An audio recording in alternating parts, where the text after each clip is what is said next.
வணக்கம். ஒரே கல்லில் 2 மாங்காய். திருப்பதி லட்டு விவகாரத்தில் ஜெகனை வீழ்த்தினார் சந்திரபாபு. திருப்பதி லட்டு தயாரிப்பில் விலங்கு கொழுப்பு பயன்படுத்தப்படுவதாக புகார் கிளப்பிய சந்திரபாபு நாயுடு ஒரே கல்லில் 2 மாங்காய்களை அடித்து வீழ்த்தியுள்ளார். உலகம் முழுவதும் பிரசித்தி பெற்ற திருப்பதி வெங்கடாசலபதி கோவிலுக்கு தினமும் பல்லாயிரம் பக்தர்கள் வந்து வழிபட்டு செல்கின்றனர். திருப்பதி வரும் பக்தர்கள் அனைவரும் தவறாமல் இங்கு விநியோகம் செய்யப்படும் பிரசாத லட்டு தவறாமல் வாங்கிச் செல்வர். நாளொன்றுக்கு 3 லட்சம் லட்டுகள் இங்கு பக்தர்களுக்கு விநியோகம் செய்யப்படுகின்றன.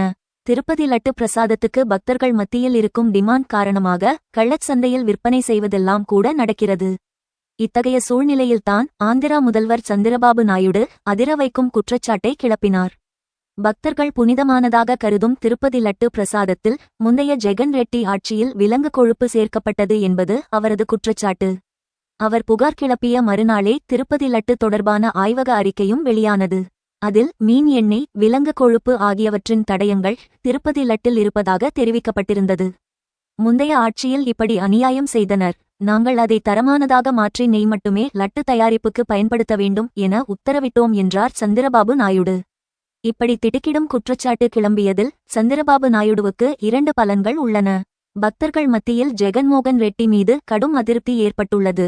தேர்தலில் தோல்வியடைந்த ஜெகன் மீண்டும் ஆந்திர அரசியலில் தலையெடுக்க முடியாத வகையிலான சிக்கலை இந்த விவகாரம் ஏற்படுத்தியுள்ளது. முதல்வர் மகன் கொந்தளிப்பு சந்திரபாபு நாயுடுவின் மகனும் ஆந்திர பிரதேச ஐடி அமைச்சருமான நாரா லோகேஷ் கூறியதாவது: திருமலை கோவில் மிகவும் புனிதமானது.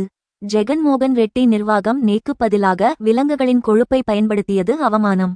அவர்களின் அரசால் கோடிக்கணக்கான பக்தர்களின் மத உணர்வுகளுக்கு மதிப்பளிக்க முடியவில்லை என்பதை அறிந்து அதிர்ச்சியடைந்தேன் என்று தெலுங்கு தேசம் கட்சியைச் சேர்ந்த மத்திய அமைச்சர் ராம்மோகன் நாயுடு கூறியதாவது: OSR கட்சி ஊழலில் ஈடுபட்டது எங்களுக்கு எப்போதும் தெரியும்.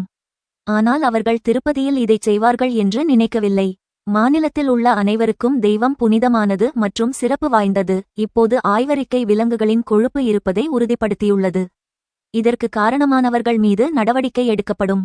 இது ஆரம்பம் என்று எங்களுக்கு தெரியும். மேலும் உண்மை சம்பவங்கள் வெளிவரும். இவ்வாறு அவர் கூறினார். இருப்பினும் OSR காங் கட்சியின் ஒய்.வி. சுப்பாரெட்டி மறுப்பு தெரிவித்து சமூக வலைதளத்தில் வெளியிட்டுள்ள பதிவில் தெலுங்கு தேசம் கட்சி அரசியல் லாபத்திற்காக பொய் சொல்கிறது.